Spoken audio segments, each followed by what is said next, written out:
Self-care is a vital part of a healthy, graceful aging lifestyle, especially if you're a woman. When we reach a certain age, the demands of life can start to feel like they start to exceed the amount of time we actually have in a day. So to compensate for that, we usually start to cut corners. And most of those corners we cut are around our own well-being. And we can even start to see things like self-care as frivolous or as not necessary, but kind of like a nice add-on if we can get around to it.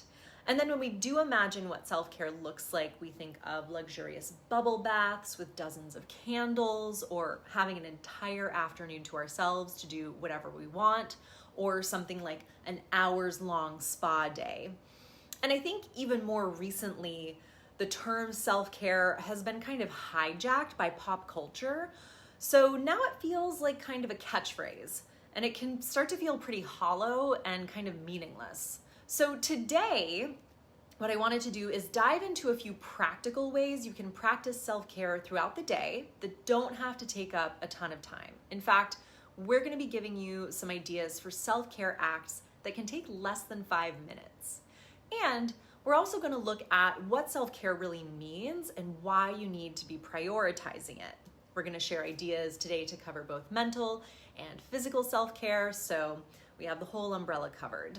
I'm Kelsey Ale. I'm a certified functional nutritional therapist, a restorative wellness practitioner, and the founder of Audre.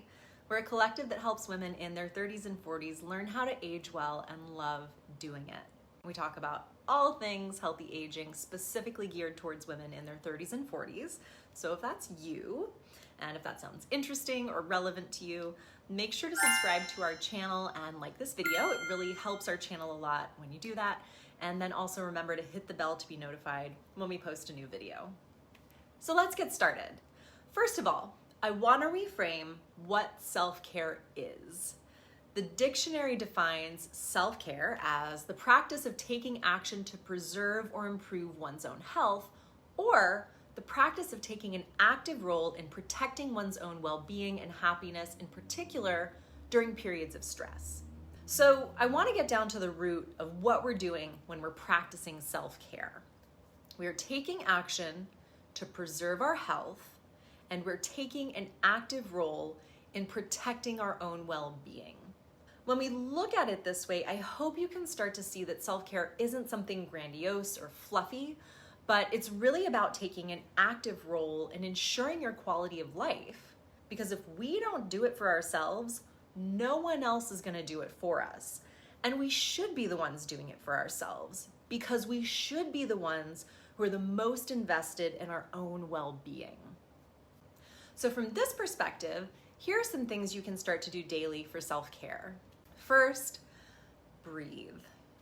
If you notice yourself getting caught up in the stress of the day, if things aren't going the way you'd planned, or if you're getting derailed, or if you're just feeling off, invest in your well-being by taking 5 minutes to take some deep breaths.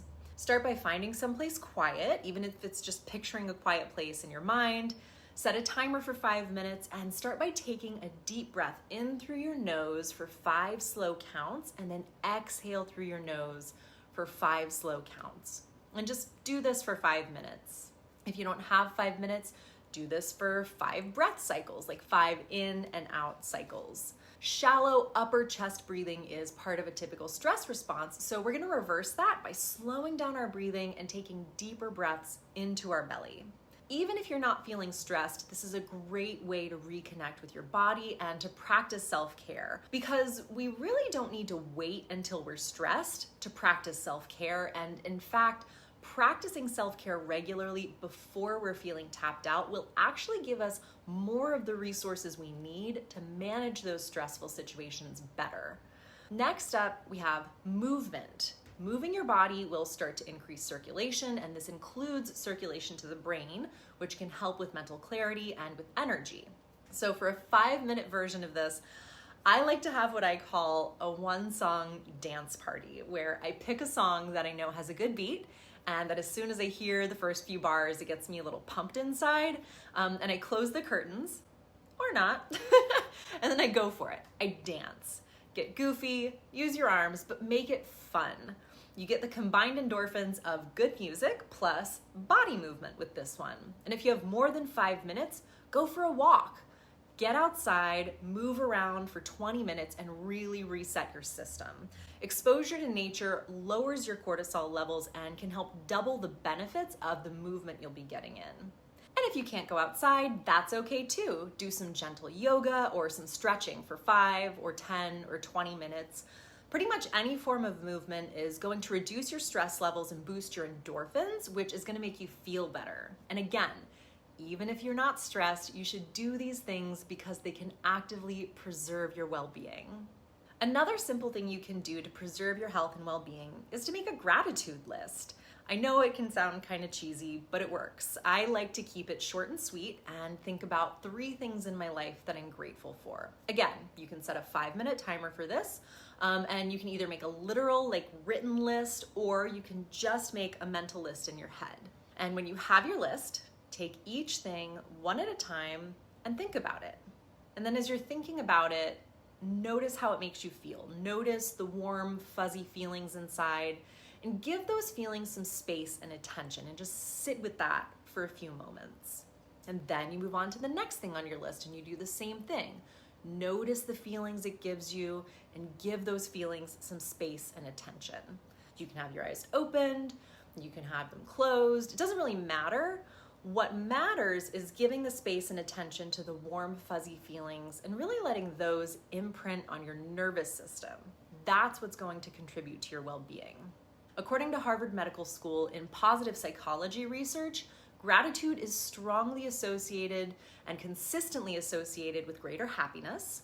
Gratitude helps people feel more positive emotions. It helps them relish good experiences. It improves their health, helps them deal with adversity, and it helps them build strong relationships. Which sounds pretty good to me. Just like any other healthy habit, practicing gratitude consistently has been shown to yield the most benefits, so it's great that it can take less than 5 minutes of your day to do. Next, I want to touch on some practical actions that are also 100% self-care. First, drinking water. How many times have you gone through the day feeling a little thirsty only to get to bedtime and realize you've only had 1 cup of coffee, or only had 1 cup of coffee and a glass of water as all of your liquids for the day? Can you even count the number of times that's happened? Drinking water consistently throughout the day is definitely an act of self-care, and it definitely benefits your health. In fact, recent research results show that people with higher than normal serum sodium levels, which are an indicator of dehydration, had a 21% greater risk of dying at an earlier age. So if self-care means preserving your health and well-being, then this is it.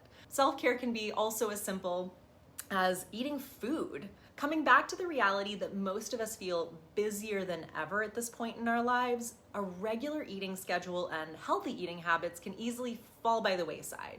But the truth is that eating and eating to nourish our bodies is truly an act of self-care. By eating nourishing foods on a regular basis, you're supporting healthy blood sugar and energy levels, and you're reducing inflammation in your body. You're also making sure that you don't act like a hangry to everyone around you, which leads to stronger relationships and less post-hanger remorse when you finally do eat something and you come back to reality and you realize how you were acting before.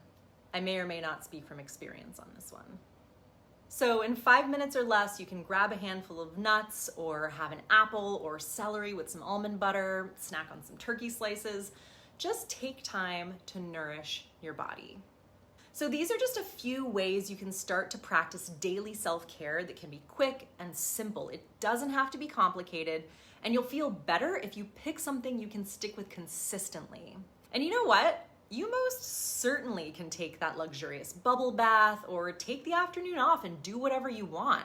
You can go to the spa. You can do any number of bigger things to practice self-care. I just don't want you to feel like you have to wait around for the perfect time and schedule out hours in advance to take action to protect your own health, well-being, and happiness. Find something that works for you. It might be from this list. It might be committing to doing your skincare routine every night. It might be meditating every day. For me, if I take the first 5 minutes of my day to meditate instead of jumping out of bed, or scrolling on my phone, it completely changes the way my day goes. I can take a breath and I can check in with my body. I take the temperature, so to speak, of like where I'm at emotionally and energetically before getting started on my morning chores and my to-do list, and it only takes 5 minutes. I also just lit some incense before shooting this video because I'm a little bit tired today, and so setting the mood a little bit more feels really nice. So find the thing that actually adds value to you and to your day and that you enjoy doing, or that at least you enjoy the results of. Another tip I have is to time block your new self-care habit into your daily calendar and set a reminder so you have even more support in making sure you practice your self-care habit. Remember, self-care doesn't have to take a ton of time, but you do need to make time for it. And I want to acknowledge that it might feel weird at first to prioritize yourself in this way, especially if you're used to taking care of everyone else and doing all the things before getting to yourself. So just know that going in, there may be ways you unconsciously try to talk yourself out of practicing self-care consistently, and it's okay, and it's totally normal to feel a little bit of pushback when you're getting started. So just notice those thoughts and then keep on going with your self-care practice. I think if you can pick just one of these small acts of self-care and practice it on a daily basis, you'll start to notice it makes a really big impact. So there it is. Click on the drop-down arrow to check out the description below this video for links to more resources like our daily habits calendar that you can join to support you in building the habits you need to age well. We also have our real age quiz to help you assess how effective your current lifestyle habits are and to see how they may be impacting your overall health. If you found this information helpful and want to learn more about building the right habits for aging well, definitely make sure to subscribe to our channel and remember to hit the bell to be notified when we post new videos. Go ahead and give it a thumbs up. It really helps our channel. Share it with 2 of your friends. And thank you so much for watching.